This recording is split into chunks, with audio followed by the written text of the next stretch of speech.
나 돈이 없는데. 그냥 드리는 거예요. 면이 많이 남아서요. 저리 안 비켜 이 거지 할망구야. 손 치우세요. 이 사람 유부남 아니에요. 이 아이는 조카예요. 형 부부가 교통사고로 죽고 이 사람이 혼자 떠맡은 거라고요. 저리 안 비켜 이 거지 할망구야. 고함이 좁은 중국집 안을 찢었습니다. 건물주라는 남자가 제 멱살을 잡았습니다. 쾌쾌한 냄새 나는 누더기 옷이 찢어지는 소리가 났어요. 저는 비틀거리며 벽에 부딪혔습니다. 바로 그때였습니다. 손 치우세요. 30살 중국집 사장이 제 앞을 막아섰습니다. 기름때 묻은 앞치마 차림 그대로 떨리는 목소리였지만 단호했어요. 그런데 그 순간 골목 분식집 아주머니가 뛰어들어왔습니다. 이 사람 유부남 아니에요. 중국집 안이 조용해졌습니다. 이 아이는 조카예요. 형 부부가 교통사고로 죽고 이 사람이 혼자 떠맡은 거라고요. 저는 그 자리에서 다리에 힘이 풀렸습니다. 제 나이 10조 규모 음식 체인점을 이끄는 대한민국 재벌 여회장이었습니다. 일주일 동안 거지 행색으로 이 남자를 시험했습니다. 유부남이라고, 돈을 노린다고, 딸에게 어울리지 않는다고 단정했었습니다. 그런데 진실은 정반대였어요. 도대체 이 중국집 사장의 정체는 무엇이었을까요? 사연 시작 전 무료인 구독과 좋아요 누르시면 대박납니다. 사연 시작합니다. 어르신, 이거 가져가세요. 나 돈이 없는데. 그냥 드리는 거예요. 면이 많이 남아서요. 중국집에 들어선 제 모습은 누가 봐도 돈 한 푼 없는 거지꼴 행색이었습니다. 기름때가 번진 낡은 점퍼에 머리는 산발을 하고 찢어진 고무신을 끌고 있었죠. 이 남자는 제가 10조 규모 음식 체인점 재벌 여회장이라는 사실도, 제가 곧 자기 예비 장모가 될 사람이라는 것도, 그리고 이 순간이 그의 인생을 걸고 치르는 시험이었다는 것조차 알지 못했습니다. 만약 알았다면 다르게 행동했을까요? 중국집은 정말 작았어요. 낡은 테이블 4개, 삐걱거리는 의자들이 전부였습니다. 벽에는 색이 바랜 메뉴판이 붙어 있었고 주방 앞에는 짜장 소스 냄새가 걸쭉하게 퍼져 있었어요. 기름때가 묻은 환풍기가 덜컹거리며 돌아가고 있었습니다. 그리고 그곳에 30살의 남자가 앞치마를 두르고 짜장면을 볶고 있었습니다. 등 뒤에는 5살짜리 여자아이가 작은 의자에 앉아 색칠 공부를 하고 있었어요. 크레파스를 꽉 쥔 작은 손이 도화지 밖으로 삐져나가고 있었습니다. 어서 오세요. 철수라는 이 남자는 거짓골의 저를 보고도 환하게 웃으며 인사했습니다. 저는 속으로 비웃었어요. 누가 거지한테 저렇게 웃어주나. 계산된 친절이겠지. 짜장면 하나 주게. 제 목소리를 일부러 거칠게 만들었습니다. 철수가 주방으로 가려는데 구석에 앉아있던 아이가 갑자기 울기 시작했어요. 아빠 배고파? 하은아, 조금만 기다려. 아빠가 손님 거 먼저 해드리고. 철수는 아이에게 달려갔습니다. 작은 손을 잡아 의자에 다시 앉히고 주방에서 우유를 꺼내 컵에 따랐어요. 그런데 그 모습이 너무 어설펐습니다. 우유를 따르다가 테이블에 쏟았고 허겁지겁 행주로 닦으면서 아이 입에 컵을 갖다 댔어요. 역시 철없는 남자가 애를 키우는구나. 저는 속으로 혀를 찼습니다. 하지만 이상했어요. 우유를 닦는 내내 철수의 표정은 너무나 진지했습니다. 눈썹을 찌푸리고 입술을 깨물며 아이 옷에 우유가 묻지 않았는지 하나하나 확인하고 있었어요. 눈 밑에 짙은 다크서클이 제 눈에 들어왔습니다. 밤낮으로 아이를 돌보고 새벽까지 장사한 흔적이었죠. 죄송해요, 어르신. 조금만 기다려주세요. 철수는 짜장면을 만들기 시작했습니다. 면을 삶고 양파를 볶고 춘장을 올리고 능숙하게 냄비를 흔들었어요. 그러다가 아이가 아빠 하고 부르면 뛰어가서 달래주고 다시 주방으로 돌아오고 안쓰러워 보이면서도 한편으로는 대단해 보이기도 했습니다. 잠깐, 제가 왜 저런 남자를 대단하다고 생각하고 있죠? 짜장면이 완성되자 철수는 정갈하게 접시에 담아 제 앞에 놓았습니다. 맛있게 드세요. 오늘 면이 잘 뽑혔어요. 맛은 솔직히 나쁘지 않았습니다. 아니, 오히려 너무 맛있었어요. 춘장이 달지 않고 깊었고 면발에 탄력이 있었습니다. 저는 10조 규모 음식 체인점 회장입니다. 맛을 모를 리가 없어요. 이건 대충 만든 짜장면이 아니었습니다. 하지만 표정 하나 바꾸지 않았어요.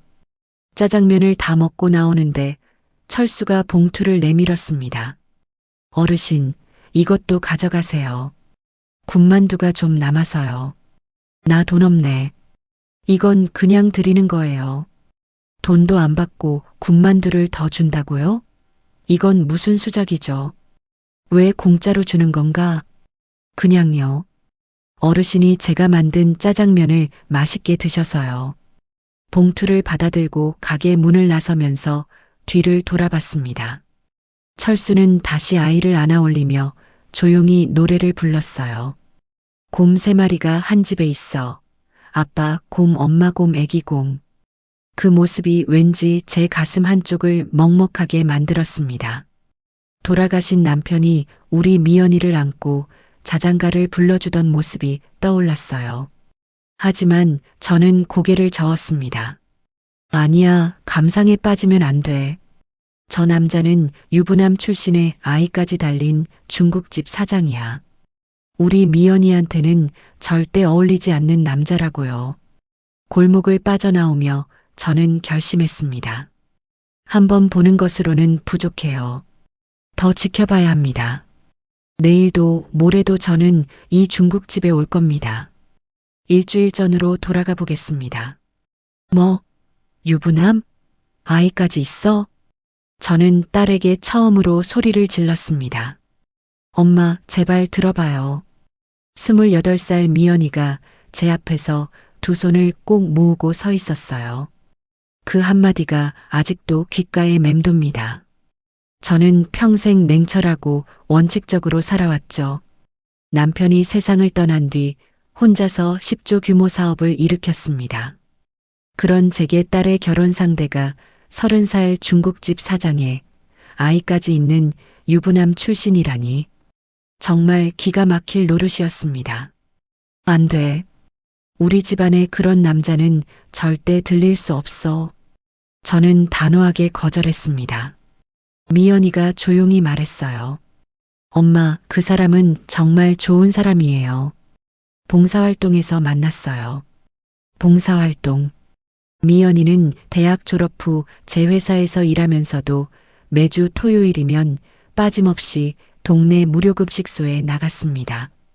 제가 뭐라 해도 고집을 꺾지 않았어요. 거기서 중국집 사장이 매주 짜장면을 100인분씩 가져와서 나눠줬어요. 비가 와도 눈이 와도 한 번도 안 빠지더라고요. 그래서 짜장면 좀 갖다 줬다고 결혼하자는 거야? 아니요. 그 사람이 아이를 대하는 모습을 봤어요. 미연이의 목소리가 떨렸습니다. 무료급식소에 혼자 오는 아이들이 있거든요. 그 사람은 항상 그 아이들 옆에 앉아서 같이 밥을 먹었어요. 숟가락 쥐는 법을 가르쳐주고 국이 뜨거우면 호호 불어주고. 미연이는 잠시 말을 멈췄어요. 그리고 매번 자기 딸을 업고 왔어요. 5살짜리 여자아이를. 그 아이가 다른 아이들한테 자기 과자를 나눠주는 걸 보고 이 사람이 아이를 이렇게 키웠구나 싶었어요. 그건 보여주기식 아니야? 남들 앞에서야 누가 못하겠어. 엄마, 1년 동안 봤어요. 1년이요. 미연이의 눈에 눈물이 고였습니다. 단 한 번도 그 사람이 짜증내는 걸 못 봤어요. 힘든 티도 안 내고 아이한테 소리도 안 지르고. 엄마, 저는 그런 사람을 처음 봤어요. 저는 대답하지 못했습니다.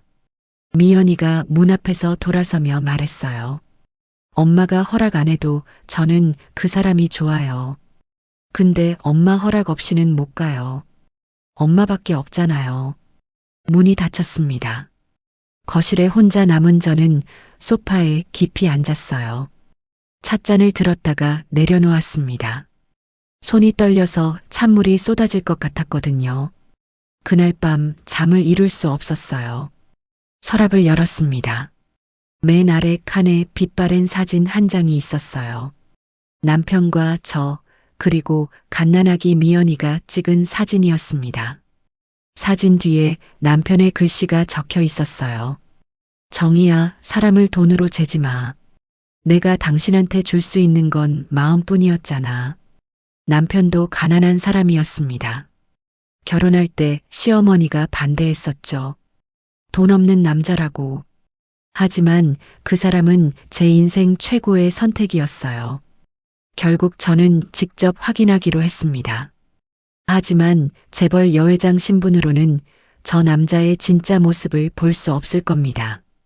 그래서 저는 누더기 같은 옷을 입고 거지 행색으로 골목 안 작은 중국집 앞에 섰던 겁니다. 그리고 어제 그 중국집에서 제가 본 것들, 거짓골에 저에게 짜장면을 내밀던 손, 아이에게 우유를 따르던 서툰 손놀림, 곰 3마리를 부르던 목소리.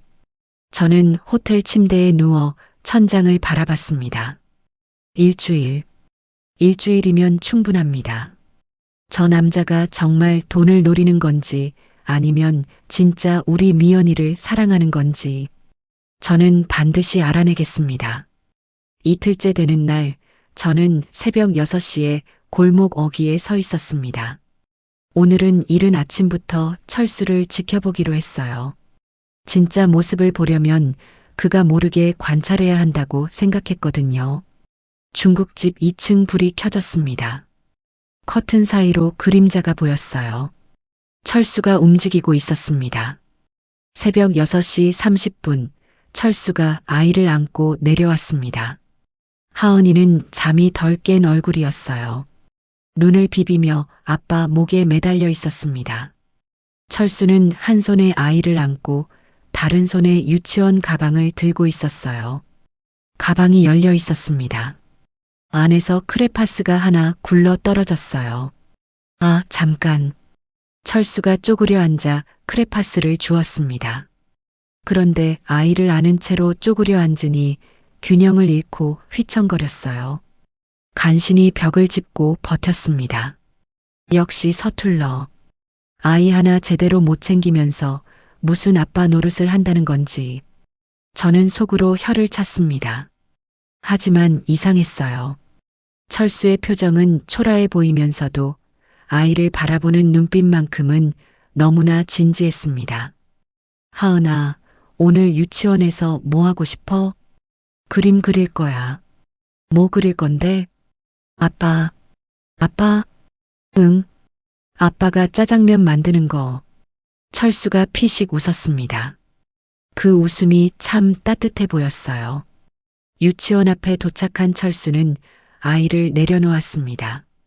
하은이의 옷매무새를 하나하나 확인했어요. 단추가 잘못 채워져 있는 걸 발견하고 다시 끼웠습니다. 머리핀이 비뚤어진 것도 고쳐 꽂았어요. 다녀올게, 아빠. 응. 선생님 말씀 잘 듣고. 하은이가 뛰어들어갔습니다. 철수는 유치원 문이 닫힐 때까지 서 있었어요. 아이가 보이지 않자 그제야 돌아섰는데 한숨을 깊게 쉬었습니다. 어깨가 축 처져 있었어요. 피곤한 거겠지. 새벽까지 장사하고 아침에 아이 유치원 보내고 저는 멀찍이 뒤를 따라갔습니다. 철수는 유치원에서 곧장 시장으로 갔어요. 채소 가게에서 양파 한 망을 사고 정육점에서 돼지고기를 샀습니다. 춘장도 큰 통으로 하나 들었어요. 값을 깎지 않았습니다. 제시된 가격 그대로 냈어요. 채소 가게 아주머니가 말했습니다. 철수야, 오늘도 무료급식소에 가져갈 거야? 네, 아주머니. 토요일이니까요. 에이, 넌 매주 가더라. 아이도 키워야 하는데 그렇게 퍼줘도 되나? 괜찮아요. 배고픈 사람이 밥 먹는 게 먼저죠. 저는 귀를 의심했습니다. 장사가 잘 되는 것도 아닐 텐데 매주 무료급식소에 짜장면을 가져간다고요? 시장을 나오는 철수의 양손에는 짐이 가득했습니다. 무거운 짐을 들고 걸음걸이가 휘청거렸어요. 그때 지나가던 할머니가 무거운 보따리를 들고 비틀거리고 있었습니다. 철수가 멈춰 섰어요. 할머니, 제가 들어드릴게요. 아이고, 괜찮아. 넌 내 짐도 많잖아. 여기 잠깐 놓으면 돼요. 철수는 자기 짐을 가게 앞에 내려놓고 할머니 보따리를 들어 올렸습니다. 골목 끝까지 할머니를 모셔다 드리고 다시 돌아와 자기 짐을 들었어요. 저는 골목 모퉁이에 숨어서 지켜봤습니다. 가게에 돌아온 철수는 곧장 장사 준비를 시작했습니다. 양파를 썰고 춘장을 볶고 면을 반죽했어요. 좁은 주방에서 혼자 모든 걸 했습니다. 점심시간이 되자 저는 다시 거지 행색으로 중국집에 들어갔어요. 어르신, 어제 그 어르신 맞으시죠? 또 오셨네요. 마치 단골 손님을 반기는 것처럼 말하는군요. 짜장면을 먹고 나오는데 철수가 또 봉투를 내밀었어요. 어르신, 이것도 가져가세요. 오늘도 탕수육이 좀 남았거든요. 재료가 남는다는 게 말이 됩니까? 분명히 다른 속셈이 있을 겁니다. 하지만 속으로는 묘한 감정이 피어올랐어요.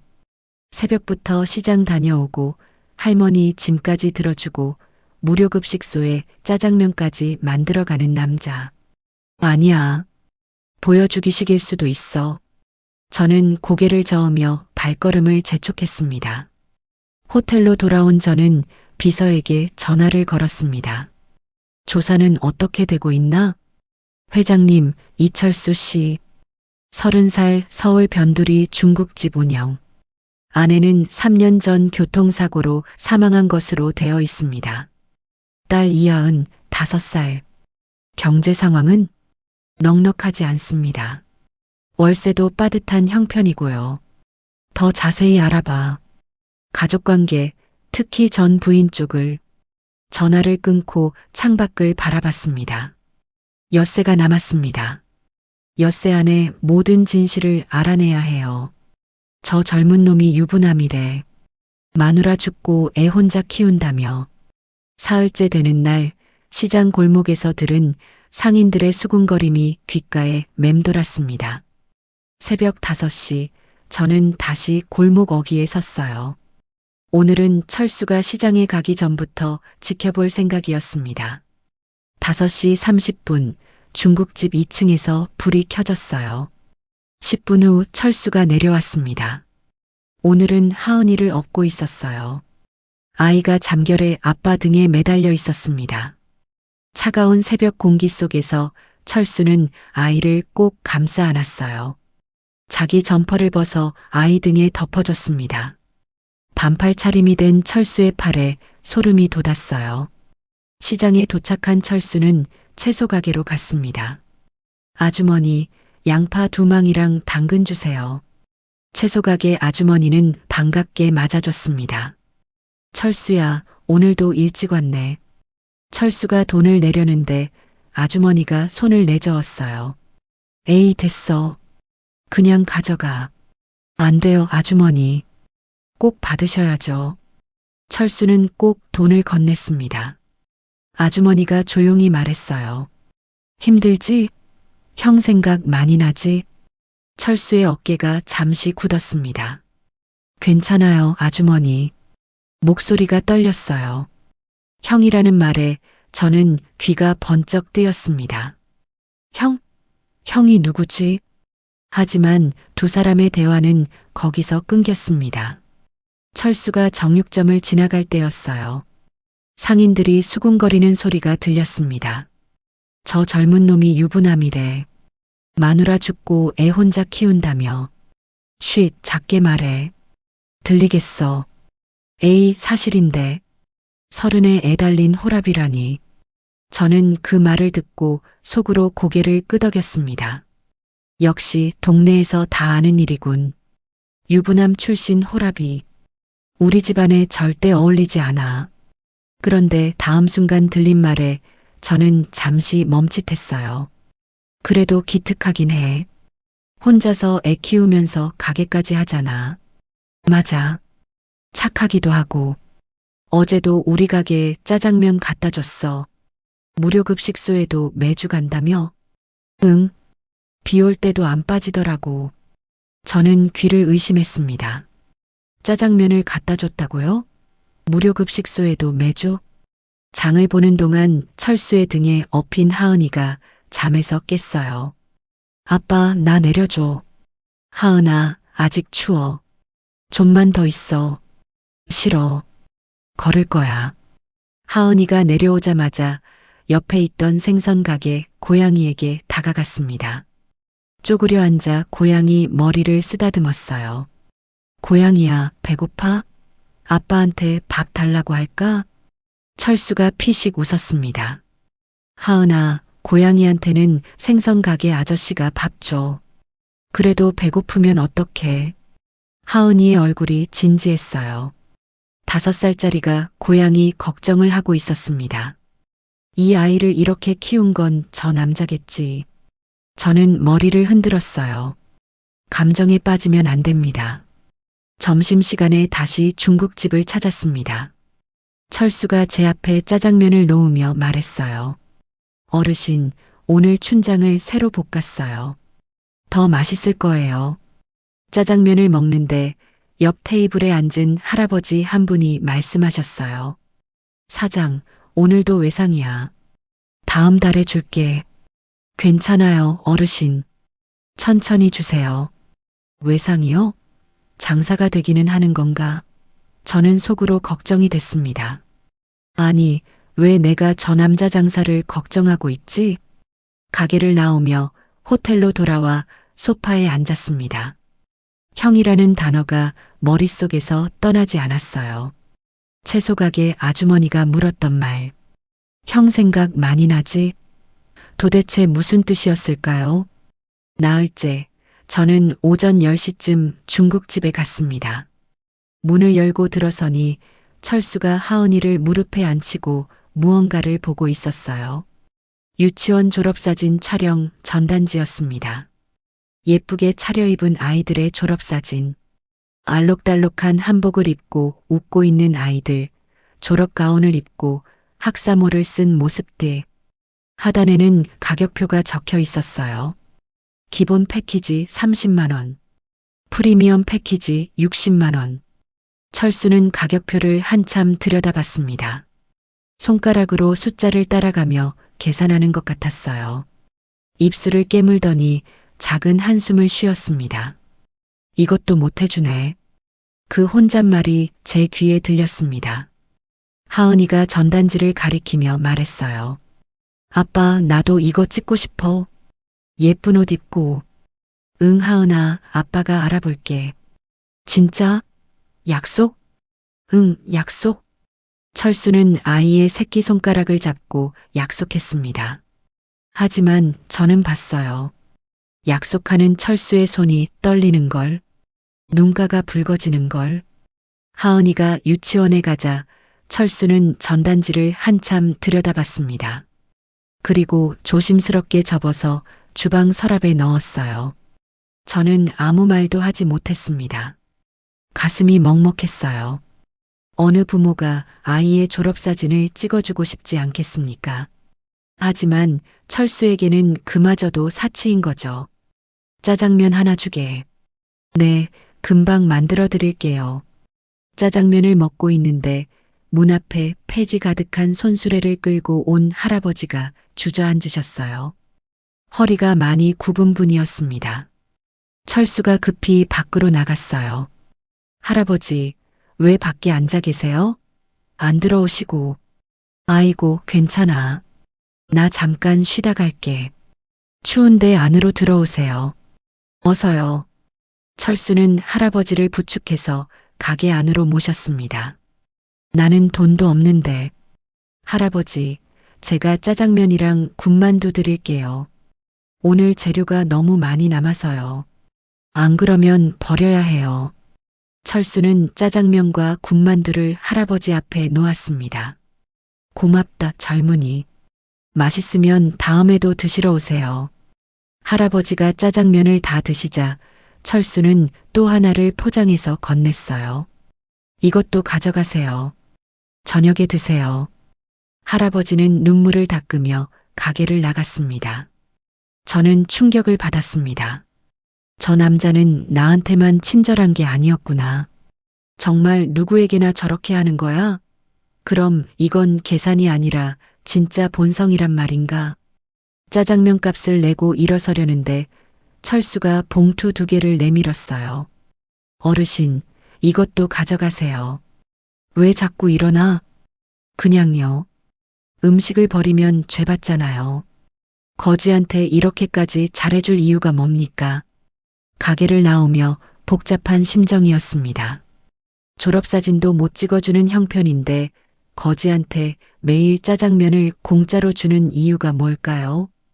자기 밥도 제대로 못 먹으면서 남을 챙기는 이유가 뭡니까? 그날 오후 유치원에서 하은이를 데리고 온 철수가 가게 앞 의자에 앉아 아이의 머리를 말려주고 있었습니다. 비가 왔거든요. 우산이 하나밖에 없었는지 철수는 흠뻑 젖어 있었고 하은이만 뽀송했어요. 아빠는 왜 젖었어? 아빠는 괜찮아. 하은이만 안 젖으면 돼. 거짓말. 아빠 떨고 있잖아. 하은이가 작은 손으로 아빠 팔을 문질렀습니다. 저는 골목 모퉁이에서 그 모습을 지켜봤어요. 숟가락을 놓고 한참을 앉아 있었습니다. 제 손이 부들부들 떨렸어요. 무엇 때문인지 저도 잘 몰랐습니다. 닷새째 되는 날, 저는 비서에게 구체적인 지시를 내렸습니다. 투자자로 완벽하게 위장하게, 명함도 준비하고 그럴듯한 사업 계획서도 만들어. 알겠습니다, 회장님. 어느 정도 금액으로 제시할까요? 5억. 그 정도면 저 남자가 평생 벌기 어려운 돈이야. 제안을 받아들이면 어떻게 하시겠습니까? 그럼 바로 철수하지. 더 볼 것도 없어. 사람의 본성은 돈 앞에서 가장 솔직하게 드러나니까요. 오전 11시쯤 말끔한 정장 차림의 비서가 중국집으로 들어갔습니다. 저는 골목 모퉁이에 숨어서 상황을 지켜봤어요. 비서가 명함을 건넸습니다. 철수는 명함을 받아들고 고개를 갸우뚱했어요. 둘의 대화가 한참 이어졌습니다. 비서가 서류를 펼쳐 보이자 철수의 눈이 커졌어요. 제 심장이 빠르게 뛰기 시작했습니다. 어떻게 반응할까? 얼마나 빨리 손을 내밀까? 그런데 이상했습니다. 철수는 서류를 보면서 계속 고개를 저었어요. 당황한 표정으로 손을 내저었습니다. 1시간쯤 지났을까요? 비서가 중국집에서 나왔습니다. 회장님, 제안을 했습니다. 그래서 바로 수락했나? 아닙니다. 하루만 시간을 달라고 하더군요. 하루 시간을 달라고요? 계산을 하려는 건가? 알았네. 내일 다시 가보게. 그날 저녁 저는 다시 중국집 근처로 갔습니다. 영업이 끝난 후였어요. 가게 불빛이 여전히 켜져 있었습니다. 멀리서 철수가 보였어요. 하은이를 재운 후인지 혼자 가게 안에 앉아 있었습니다. 테이블 위에는 비서가 남기고 간 서류가 펼쳐져 있었어요. 철수는 서류를 한참 들여다봤습니다. 손으로 계산기를 두드리기도 했어요. 역시 계산하고 있군. 그런데 철수가 갑자기 서류를 덮었습니다. 자리에서 일어나 주방 선반에서 무언가를 꺼냈어요. 액자였습니다. 먼지를 닦아내고 한참을 들여다봤어요. 저는 눈을 가늘게 떴습니다. 액자 속 사진이 보였어요. 철수와 닮은 남자가 활짝 웃고 있었습니다. 옆에는 여자와 갓난아기도 있었고요. 형 부부의 사진인가 봅니다. 철수는 사진을 보며 눈물을 훔쳤습니다. 그리고 조용히 중얼거렸어요. 형, 내가 잘하고 있는 거 맞지? 하은이만은 흔들리지 않게 키울게. 제 가슴이 철렁 내려앉았습니다. 형이라는 말, 하은이만은 흔들리지 않게 키우겠다는 말. 뭔가 제가 놓치고 있는 게 있는 것 같았습니다. 다음 날 오전, 비서가 다시 중국집으로 들어갔어요. 이번에는 30분도 안 돼서 나왔습니다. 회장님, 거절했습니다. 뭐, 거절이라고? 네, 정중하지만 단호하게 거절 의사를 밝혔습니다. 이유는 아이 키우면서 욕심내고 싶지 않다고 했습니다. 그리고 이 가게는 형이 지켜온 자리라고요. 함부로 바꿀 수 없다고 하더군요. 형이 지켜온 자리라고요? 5억을 거절했다고요? 평생 벌기 힘든 돈을요? 저는 자리에서 일어나 천천히 중국집으로 걸어갔습니다. 거지 행색 그대로였어요. 어르신, 오늘도 오셨네요. 짜장면 하나 주게. 철수는 아무렇지 않았습니다. 방금 5억짜리 제안을 거절한 사람 같지 않았어요. 자네, 좋은 제안을 받았다면서? 어떻게 아세요? 아침에 정장 입은 사람이 나가는 걸 봤네. 아, 네. 투자 제안을 받았어요. 왜 안 받았나? 큰 돈이었을 텐데. 철수는 잠시 망설이다가 조용히 웃었습니다. 돈보다 중요한 게 있어요. 뭔가? 하은이요. 이 아이한테 떳떳한 어른이 되고 싶어요. 이 가게는 형이 처음 시작한 곳이에요. 형이 새벽마다 반죽하고 춘장 볶고 손님 한 분 한 분 정성껏 모셨던 곳이요. 그래서 저도 여기를 지키고 싶어요. 저는 할 말을 잃었습니다. 돈보다 아이를 선택했고 이익보다 원칙을 선택했습니다. 가게를 나오며 저는 복잡한 심정이었어요. 제가 그동안 얼마나 편협한 시각으로 세상을 봤을까요? 엿새째 되는 날 저녁 비서에게서 급한 전화가 걸려왔습니다. 회장님, 급히 보고 드릴 일이 있습니다. 비서의 목소리가 심상치 않았어요. 말해보게. 이철수라는 남자. 2달 전쯤 여자와 함께 모텔에 출입한 정황이 있습니다. CCTV 화면을 확보했습니다. 순간 머리가 하얘졌습니다. 아니, 정확히는 오히려 명쾌해진 느낌이었어요. 결국 내 예상이 맞았어. 비서가 보낸 사진이 휴대폰으로 전송되었습니다. 확실히 철수였어요. 여자와 나란히 모텔 입구로 들어가는 모습이 찍혀 있었습니다. 더 조사할까요? 됐네. 그만하게. 전화를 끊었습니다. 그동안 제가 느꼈던 모든 감정들이 한순간에 무너져 내렸습니다.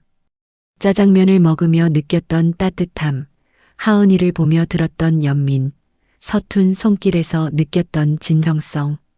모두 꾸민 행동이었어. 또 속을 뻔했군. 아이가 있는 처지에서도 여자를 만나다니. 도대체 무슨 생각으로 사는 건지. 그렇게 생각하니 마음이 편해졌습니다. 지난 며칠간 저를 괴롭혔던 복잡한 감정들이 싹 정리되는 느낌이었어요. 처음부터 내 판단이 옳았어. 그런 남자가 내 사위가 될 순 없어. 다음 날 아침 저는 다시 거지 행색을 갖추고 중국집으로 향했습니다. 하지만 어제까지와는 달랐어요. 제 마음속에는 이미 결론이 나 있었습니다.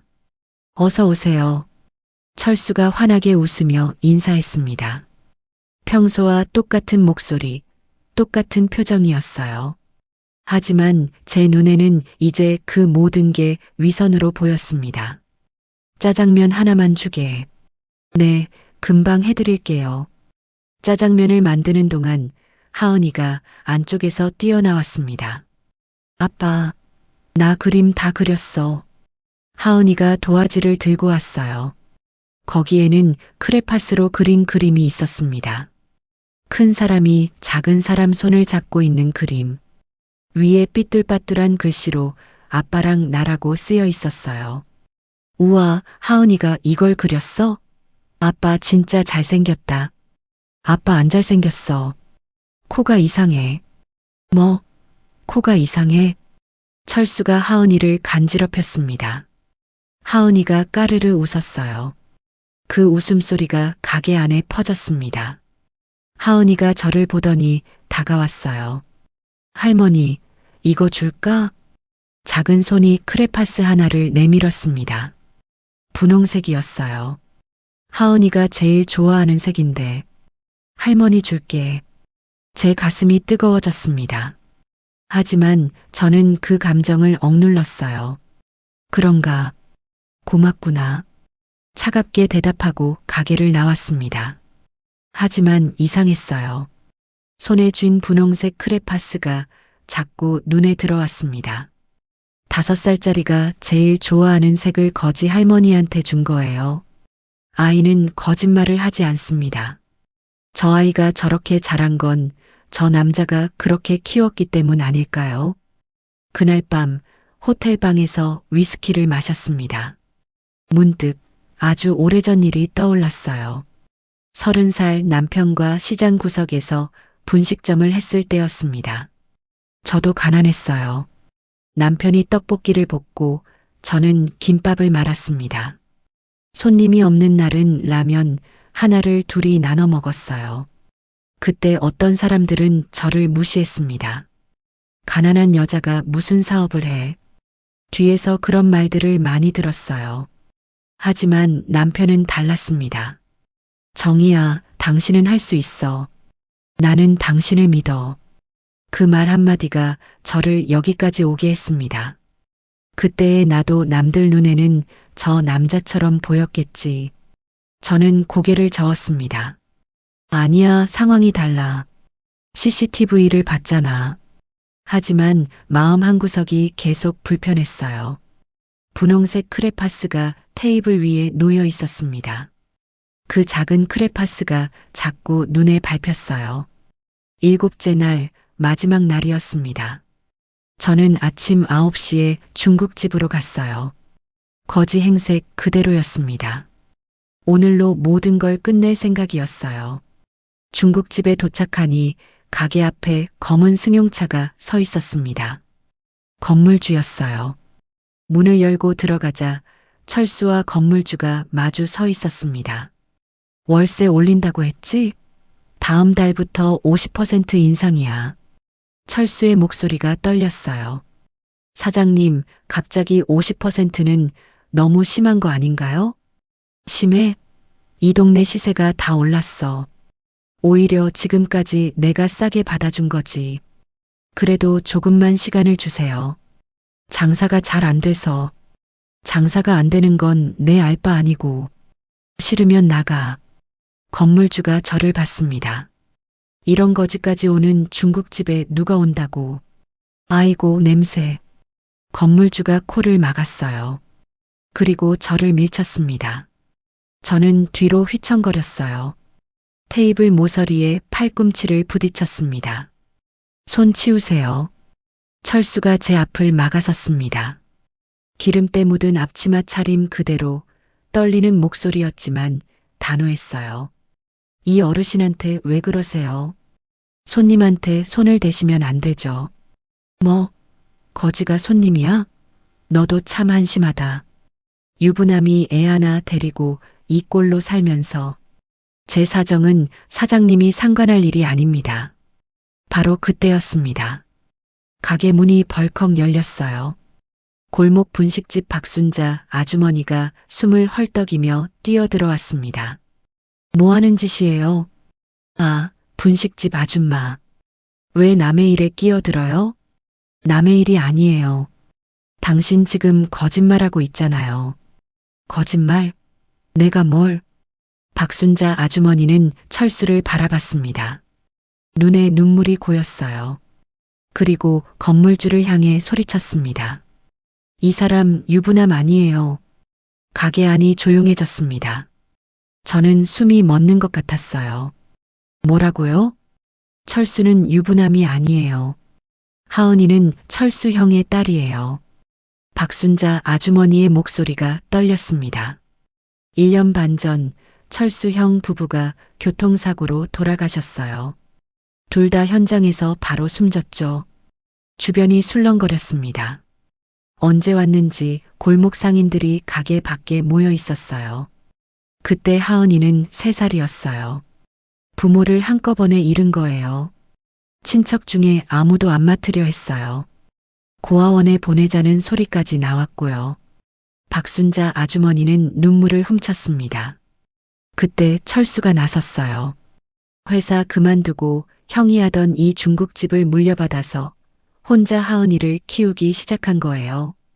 저는 그 자리에 얼어붙었습니다. 모든 게 명확해졌어요.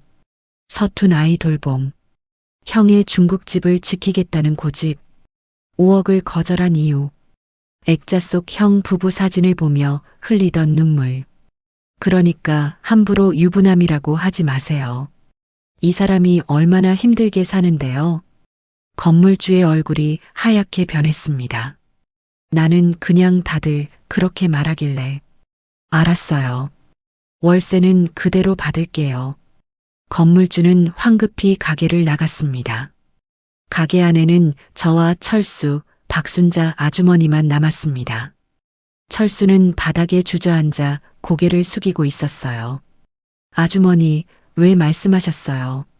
저는 괜찮았는데. 괜찮긴 뭐가 괜찮아. 내가 얼마나 억울하게 사는데. 형이 그랬어요. 남한테 사정 얘기하지 말래요. 불쌍하게 보이기 싫다고. 철수의 목소리가 갈라졌습니다. 형이 너무 보고 싶어요. 박순자 아주머니는 철수를 안아줬습니다. 저는 벽에 기댄 채 그 모습을 지켜봤어요. 가슴이 찢어지는 것 같았습니다. 제가 일주일 동안 뭘 한 겁니까? 무엇을 의심하고 시험한 겁니까? 회사를 그만두고 형의 중국집을 물려받아 3살 조카를 떠맡은 30살 남자를 유부남이라고 단정하고 계산적이라고 의심하고 돈을 노린다고 판단했습니다. 저는 골목을 걸어 나오며 눈물을 흘렸습니다. 60평생 이렇게 부끄러운 적이 없었어요.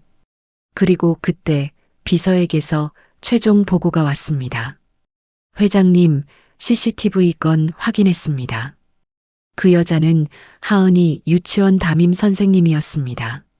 하은이가 갑자기 고열이 나서 선생님이 아이를 데리고 근처 의원에 간 겁니다. 모텔 건물 1층이 소아과 의원이었습니다.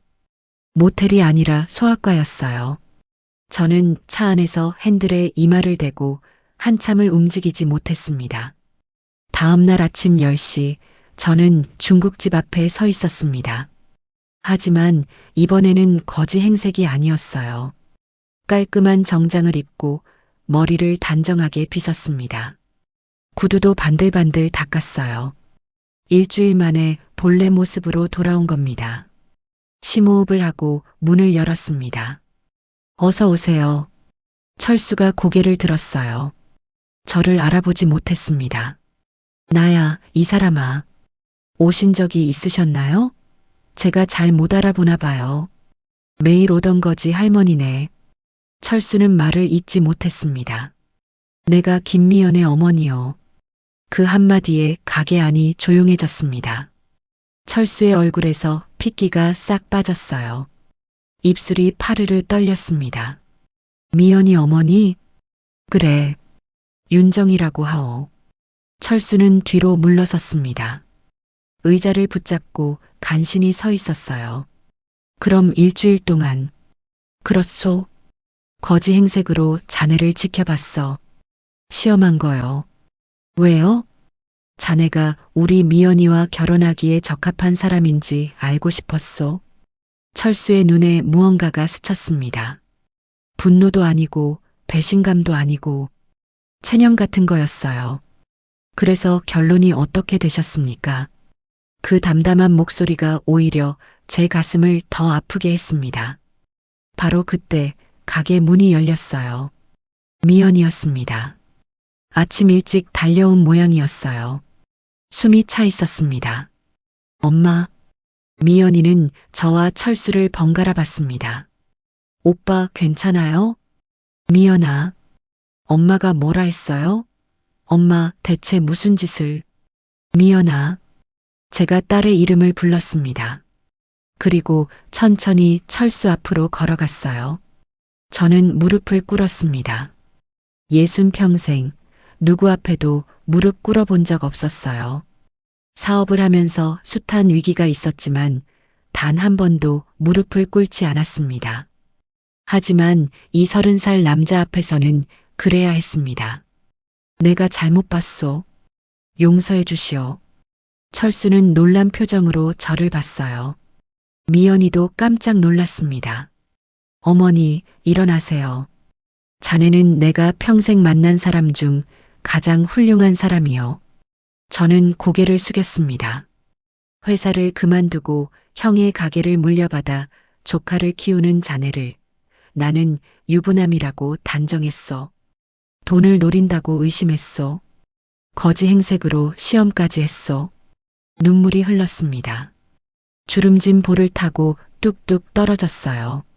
내가 너무 오만했소. 돈으로 모든 걸 재단하려 했소. 하지만 자네를 보며 깨달았소. 진짜 부자는 마음이 부유한 사람이라는 걸. 침묵이 흘렀습니다. 철수가 천천히 제 앞에 쪼그려 앉았어요. 일어나세요, 어머니. 어머니라는 말에 저는 더 울었습니다. 저는 괜찮습니다.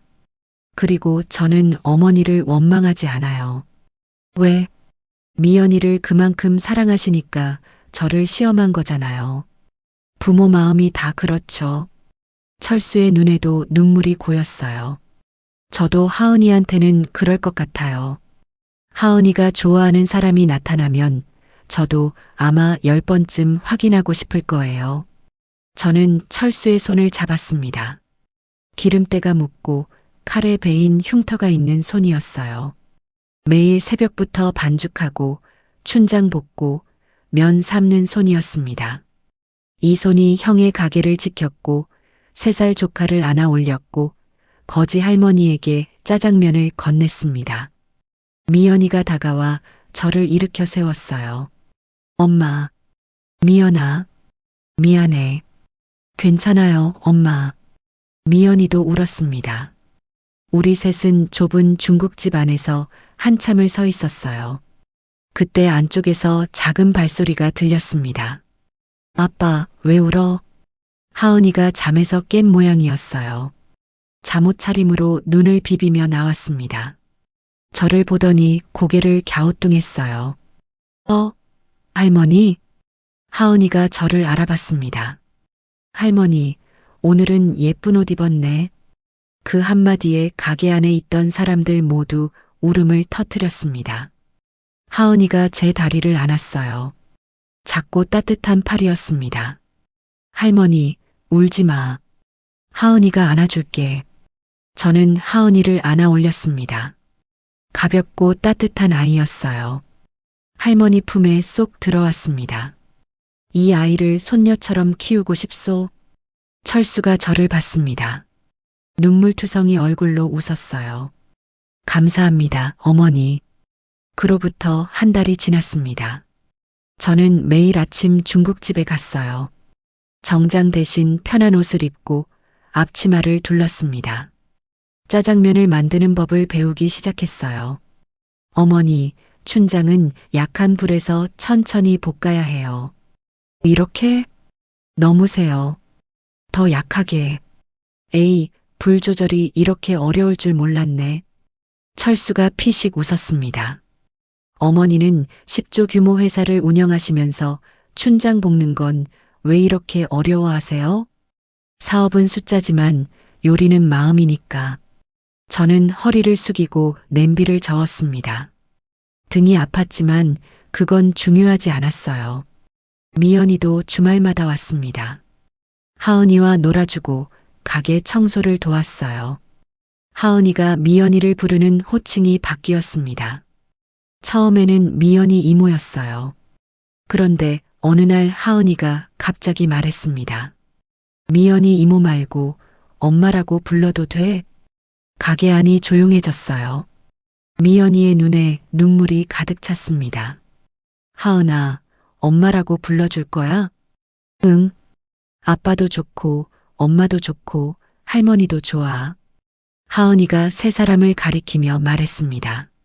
저는 앞치마로 눈물을 닦았어요. 옆에서 철수도 고개를 돌리고 눈물을 훔쳤습니다. 건물주 문제도 해결했어요. 제가 건물을 매입했습니다. 철수에게는 나중에 알렸어요. 왜 이러세요, 어머니? 이럴 필요 없어요. 필요한 일이요. 내가 하고 싶어서 한 거요. 전 이런 걸 바라지 않았어요. 알고 있어. 하지만 내 마음이요. 받아주시오. 철수는 더 이상 말하지 않았습니다. 눈가가 붉어졌어요.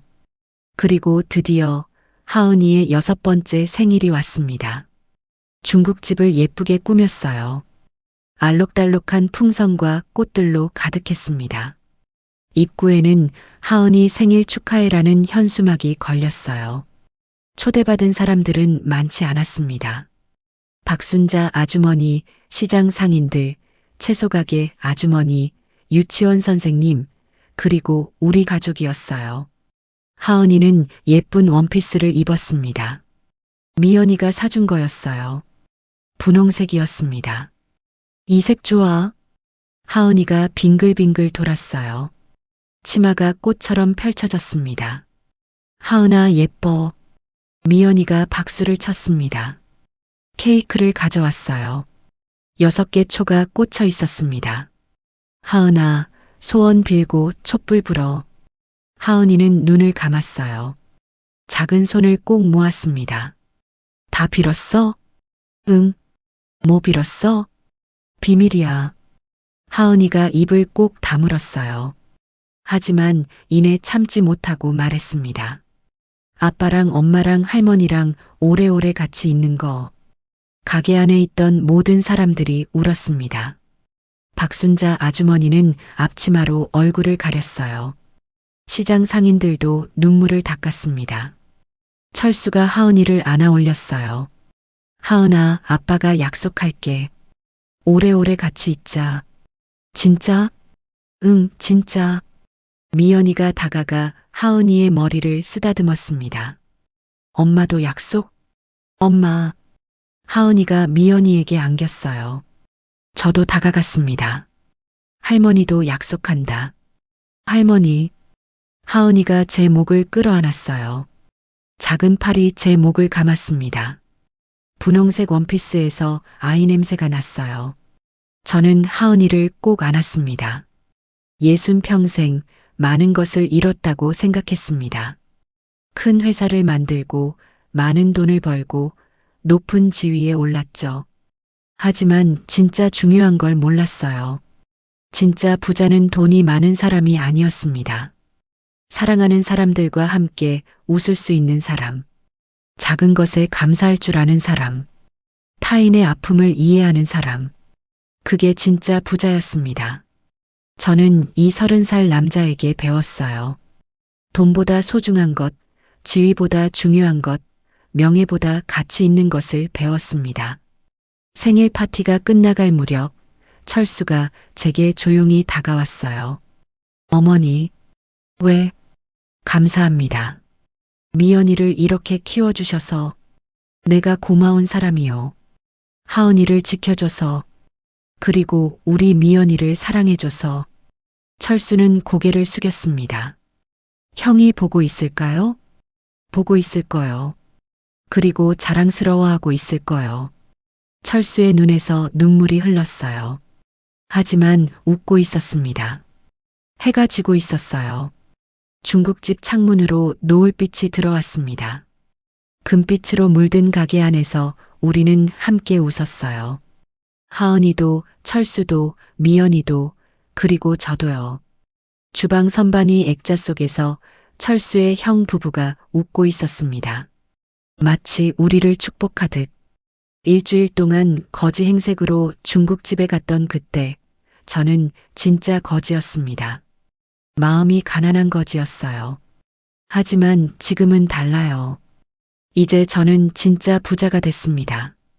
돈이 아니라 마음으로요. 살다 보면 누구나 실수를 합니다. 잘못된 판단을 하기도 하고 후회하는 선택을 하기도 하죠. 하지만 중요한 건 그 실수를 인정하고 바로잡을 수 있느냐입니다. 진짜 용기는 실수하지 않는 게 아니라 실수를 바로잡는 겁니다. 진짜 지혜는 많이 아는 게 아니라 배울 줄 아는 겁니다. 하은이가 제 손을 잡았습니다. 작고 따뜻한 손이었어요. 할머니, 내일도 짜장면 만들어? 그럼 할머니가 세상에서 제일 맛있는 짜장면 만들어줄게. 약속? 약속? 저는 그 작은 손을 꼭 잡았습니다. 이 작은 손이 저를 진짜 사람으로 만들어줬습니다. 고맙습니다. 정말 고맙습니다.